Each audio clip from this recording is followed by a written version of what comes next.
नमस्कार। चलिए आज बात करते हैं ट्रेडिंग की एक बहुत ही दिलचस्प दुनिया की, स्विंग ट्रेडिंग की। अच्छा, कभी ऐसा महसूस होता है कि बाजार में दो ही रास्ते हैं। एक तरफ है डे ट्रेडिंग की भागदौड़, इतनी तेज, इतना तनाव, और दूसरी तरफ है लॉन्ग टर्म इन्वेस्टिंग, मतलब बरसों का इंतजार। लेकिन क्या हो अगर इन दोनों के बीच भी कोई रास्ता हो? तो इसी सवाल का जवाब है स्विंग ट्रेडिंग। इसी ट्रेडिंग की दुनिया का स्वीट स्पॉट कह सकते हैं। यहां मकसद ना तो दिन भर की छोटी छोटी लहरों को पकड़ना है और ना ही किसी बड़ी सुनामी का सालों तक इंतजार करना है। यहां खेल है बाजार की एक मीडियम साइज मजबूत लहर पर सवार होने का और कुछ दिनों या हफ्तों में होने वाले प्राइस मूवमेंट से फायदा उठाने का। तो आखिर ये है क्या भला? देखिए, इसे ऐसे समझ सकते हैं कि इसमें एक्टिव ट्रेडिंग का एक्शन भी है और पैसिव इन्वेस्टिंग जैसा सब्र भी।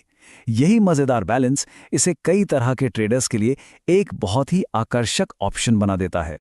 फर्क तो देखिए जमीन आसमान का है। डे ट्रेडिंग का मतलब है पूरे दिन स्क्रीन से चिपके रहना, जबकि स्विंग ट्रेडिंग में एक ट्रेड को सांस लेने का, अपना समय लेने का मौका दिया जाता है। इसका सीधा मतलब है कम तनाव, कम माथापच्ची, और ये उन लोगों के लिए तो एक बेहतरीन विकल्प है जो अपनी नौकरी या बिजनेस के साथ साथ ट्रेडिंग भी करना चाहते हैं। अच्छा, तो अब सबसे बड़ा सवाल कि आखिर वो सही स्टॉक्स चुने कैसे जिनमें स्विंग ट्रेडिंग की जा सके। देखिए, ये कोई लॉटरी का टिकट तो है नहीं। ये सब कुछ उन स्टॉक्स को ढूंढने के बारे में है जिनमें कुछ खास गुण हों। देखिए, जो माहिर ट्रेडर्स होते हैं ना, वो कुछ खास चीजें देखते हैं। पहला, हाई लिक्विडिटी, मतलब खरीदना बेचना एकदम आसान हो। दूसरा, हाई वॉलेटिलिटी, क्योंकि जब स्टॉक में हलचल होगी तभी तो मौके बनेंगे। तीसरा, अक्सर मिड कैप या लार्ज कैप स्टॉक्स को चुना जाता है क्योंकि वो ज्यादा भरोसेमंद होते हैं। और हाँ, सबसे जरूरी, वो ऐसे स्टॉक्स ढूंढते हैं जो पहले से ही एक साफ ट्रेंड में हो, चाहे ऊपर जा रहे हो या नीचे। और ये सिर्फ थ्योरी नहीं है, जरा इस पर नजर डालिए। ये एक स्टॉक स्क्रीनर का रिजल्ट है। ये एक ऐसा टूल है जो हमारे लिए हजारों स्टॉक्स में से काम के स्टॉक्स छान कर निकाल देता है। यहाँ उन कंपनियों की लिस्ट है जिनका करंट प्राइस उनके 50 दिन और 200 दिन के मूविंग एवरेज से ऊपर है। ये एक मजबूत अप ट्रेंड का एकदम साफ संकेत है। स्विंग ट्रेडर्स के लिए एक परफेक्ट सिग्नल। चलिए, सही स्टॉक तो मिल गया, लेकिन अब क्या? अगला कदम क्या होगा? क्योंकि सही स्टॉक ढूंढना तो समझ लीजिए आधी लड़ाई है। असली खेल तो सही टाइमिंग का है। तो देखते हैं कि ये सब एक असली स्ट्रैटेजी में कैसे फिट होता है। सबसे मशहूर स्ट्रैटेजी में से एक है पुल बैक स्ट्रैटेजी। इसे ना एक सिंपल रेसिपी समझिए। स्टेप 1, एक ऐसा स्टॉक ढूंढिए जो लगातार ऊपर की तरफ जा रहा हो। स्टेप 2, अब इंतजार कीजिए जब कीमत थोड़ी देर के लिए नीचे आए या पुल बैक करे। ये एक तरह से डिस्काउंट पर खरीदने का मौका है। और स्टेप 3, जैसे ही स्टॉक वापस ऊपर की तरफ चलना शुरू करे, बस ट्रेड में एंट्री ले लीजिए और अगले स्विंग का मजा लीजिए।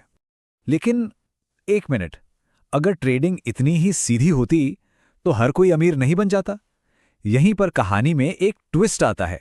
एक बहुत ही आम जाल जिसे फेक आउट कहते हैं, और इससे बचना सीखना कामयाबी के लिए बहुत बहुत जरूरी है। जरा इस बात को ध्यान से सुनिए। लगभग 80%, 80% शुरुआती ब्रेकआउट फेल हो जाते हैं।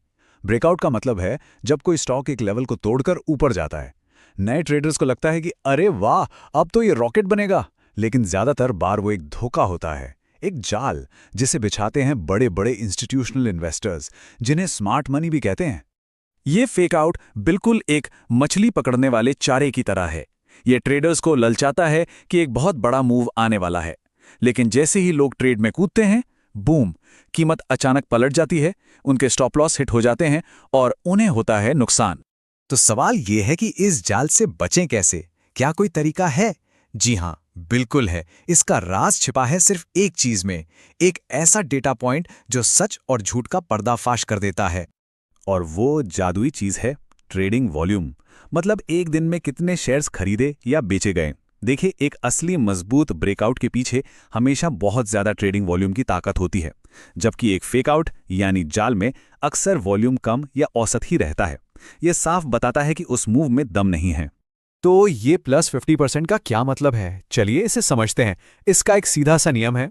नियम यह है कि एक असली ब्रेकआउट की पहचान यह है कि उस दिन का ट्रेडिंग वॉल्यूम पिछले 20 दिनों के औसत वॉल्यूम से कम, जी हां, कम से कम 50% ज्यादा होना चाहिए। वॉल्यूम में ये बड़ा उछाल इस बात का पक्का सबूत है कि मूव असली है और इसमें टिकने का दम है। बस यही है फेक आउट के जाल से बचने का सबसे बड़ा हथियार। तो अब जब ट्रेंड पहचानने, चाल को समझने और उसे वॉल्यूम से कंफर्म करने के तरीके पता चल गए हैं, तो सवाल ये है कि अगली चाल क्या होनी चाहिए। बाजार हमेशा मौके भी देगा और चुनौतियां भी। कामयाबी का राज लगातार सीखते रहने और अनुशासन में ही छिपा है। Subscribe for more content.